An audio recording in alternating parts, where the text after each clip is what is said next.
नमस्कार दोस्तों, एक बार फिर से स्वागत है आप लोग का अपना I do hub YouTube channel पे। आज हम अपनी यात्रा को आगे की ओर बढ़ाएंगे। पिछले अध्याय में हम लोगों ने देखा था आरंभिक नगर। उससे पहले हम लोगों ने देखा था कि जो लोग आखेटक थे, शिकारी थे, वो किस तरीके से अनाज उपजाने लगे, कृषक बन गए। उसके बाद हम लोगों ने देखा आरंभिक नगर। अब आगे हम लोग देखेंगे क्या बताती है हमें किताबें और कब्रें, यानी क्लास 6 एनसीईआरटी का चौथा चैप्टर हम लोग देखेंगे। एनसीईआरटी क्लास 6 चैप्टर 4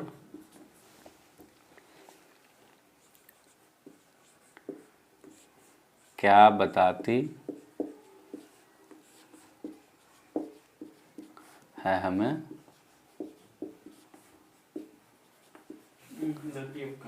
किताबें और कब्रें। ठीक, इस चैप्टर में हम लोग चैप्टर के नाम से ही देख रहे हैं कि हम लोग जो है इस चैप्टर में कुछ किताब के बारे में पढ़ेंगे, कुछ कब्र के बारे में पढ़ेंगे। किताबों के बारे में मुख्य रूप से हम लोग पढ़ेंगे ऋग्वेद के बारे में। जैसा कि हम लोग जानते हैं वेद 4 प्रकार के होते हैं। वेद जो है 4 प्रकार के होते हैं, ऋग्वेद, सामवेद, यजुर्वेद, अथर्ववेद। ठीक, ऋग्वेद जो है सबसे पुराना वेद है, सबसे पहला वेद है। ऋग्वेद में 1000 से ज़्यादा सूक्त हैं, या यूँ कहें कि 1000 से ज़्यादा प्रार्थना है। उसी प्रार्थना को हम लोग सूक्त भी कहते हैं। सूक्त का मतलब हुआ कि अच्छी तरह से बोला हुआ।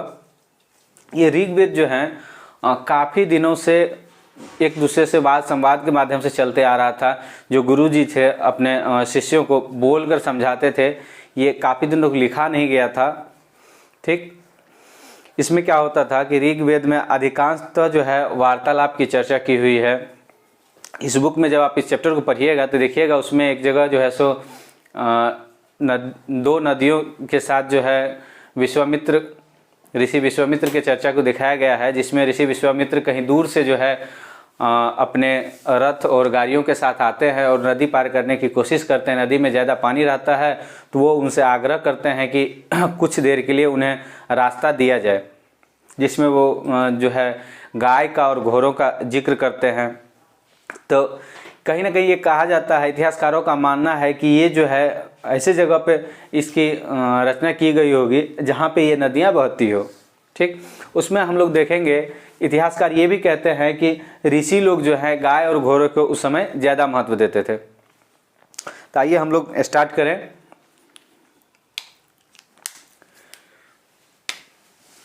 वेद जो हैं 4 होते हैं।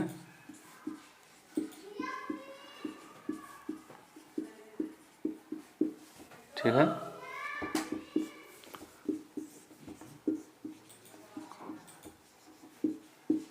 ऋग्वेद,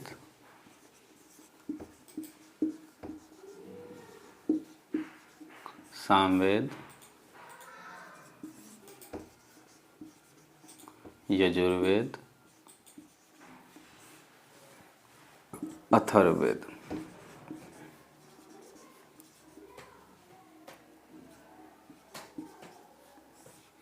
इसमें जो है मुख्य रूप से ऋग्वेद का ही चर्चा किया गया है।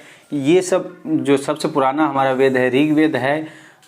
और इसके बाद जिस भी वेद का रचना हुआ, जैसे सामवेद, यजुर्वेद, अथर्ववेद का, तो इसको हम लोग उत्तर वैदिक काल में ये सब चीज़ों की रचना हुआ। ठीक है, तो इसको जो है ऋग्वेद का ये जो काल है इसको हम लोग वैदिक काल के नाम से जानते हैं, वैदिक काल। ठीक, ये हो गया उत्तर वैदिक काल, उत्तर वैदिक काल। ठीक है, इस तरीके से हम लोग ऋग्वेद के बारे में ही हम लोग को इस चैप्टर में देखना है, इसलिए हम लोग बाकी चीज़ों को हाइड कर दें।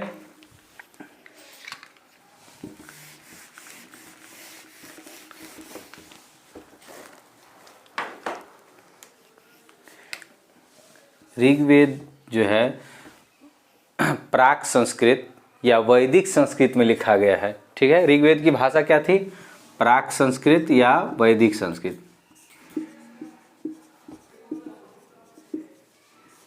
या वैदिक संस्कृत।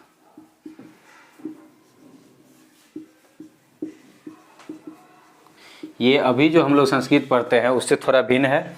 ठीक, ऋग्वेद में जो है 1000 से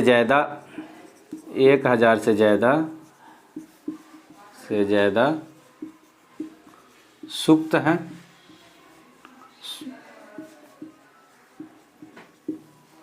ठीक है, सूक्त का मतलब होता है अच्छी तरह से बोला गया,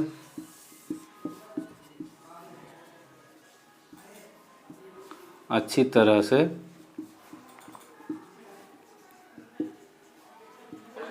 बोला गया।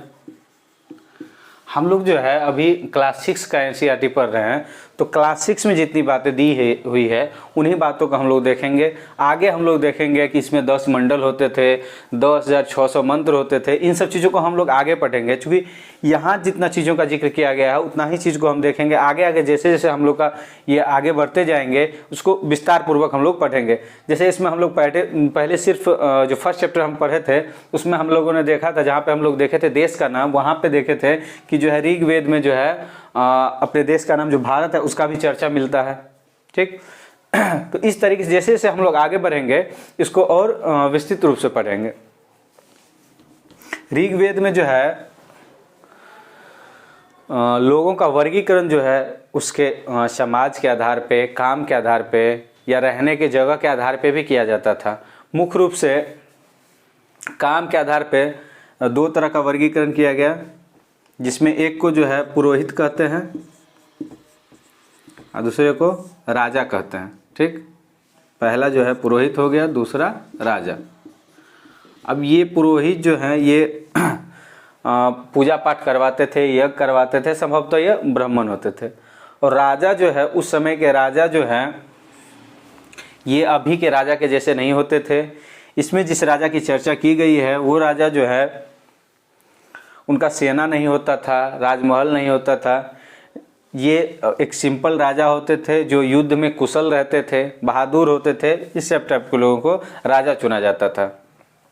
ठीक है, आगे जो है हम लोग देखेंगे कि जो समुदाय है उसको भी 2 भागों में बांटा गया है। पहला भाग जो है उसमें जिसको हम लोग जन कहते हैं, समुदाय के लिए जन और वैश्य शब्द का जिक्र होता है। समुदाय के लिए अभी भी होता है,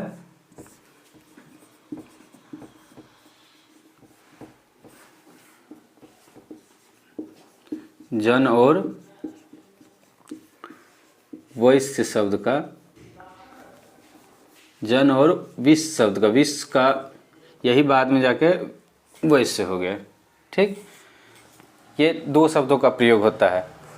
इसमें हम लोग देखेंगे कि ये जो वेद की रचना करने वाले ऋषि मुनि थे ये खुद को आर्य मानते थे और इनके जो विरोधी थे उनको दास मानते थे। ठीक, उनको दास या दस्यु कहते थे अपने विरोधी को। बाद में यही दास या दस्यु जो है आगे चल के दास बन गया। ये जो राजा है उसका ये एक प्रॉपर्टी के रूप में यूज होने लगा। राजा जो चाहता था उससे काम करवा सकता था।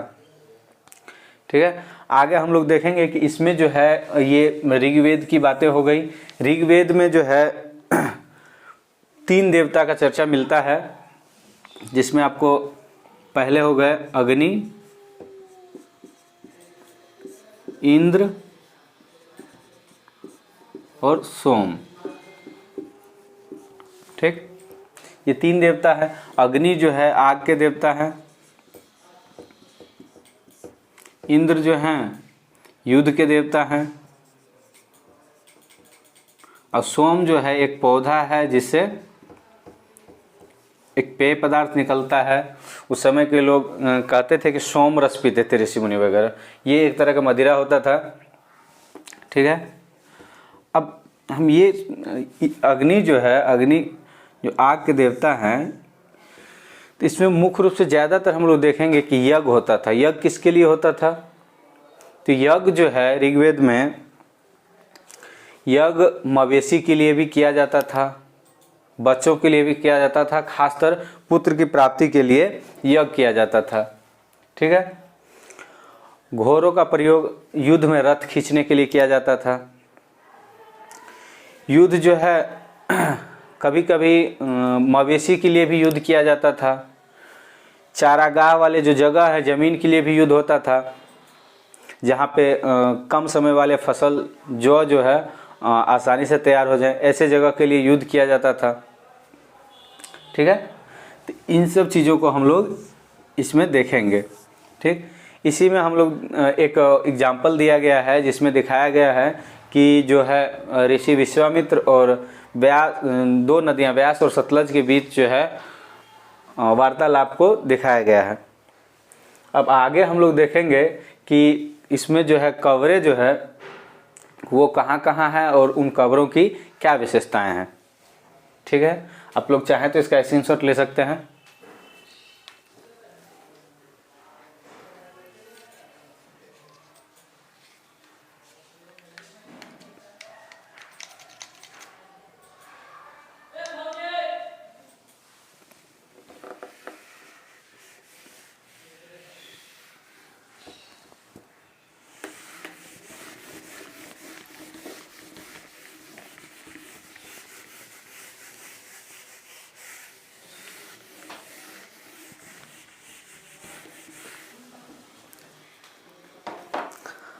अब हम लोग देखेंगे कब्र के बारे में।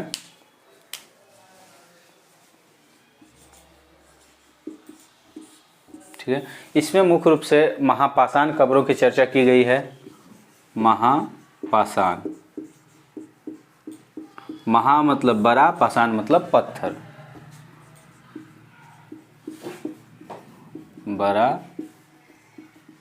पाषाण पत्थर। ठीक है।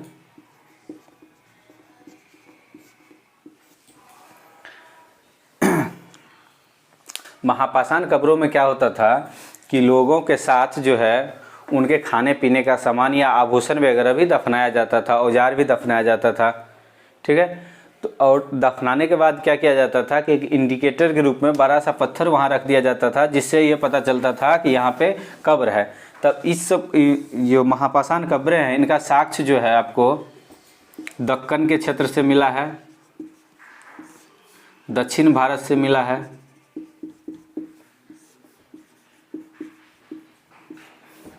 उसके बाद आपको महापाषाण कब्रों का साक्ष्य उत्तर पश्चिम भारत से भी मिला है,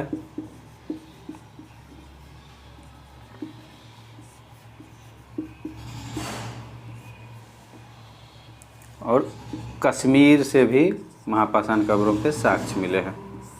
ये लगभग 3000 साल पहले जो है महापाषाण कब्रों का प्रचलन था। ठीक है। और ऋग्वेद का जो है 3500 साल पहले।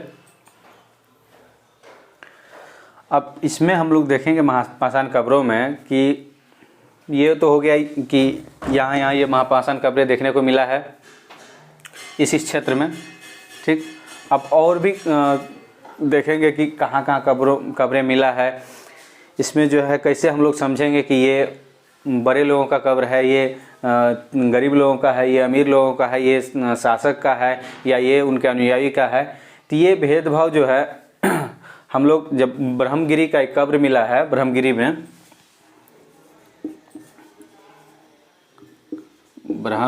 में एक कब्र मिला है जिसमें जो है एक कब्र से 33 सोने के मन के और भी बहुत सारा जो है चांदी वगैरह के सामान मिले हैं, और एक कब्र से मिट्टी के बर्तन मिले हैं।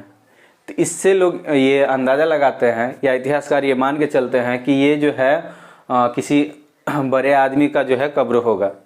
ठीक है। उसके बाद हम लोग देखेंगे कि इनाम गांव की कहानी। एक गांव है इनाम गांव,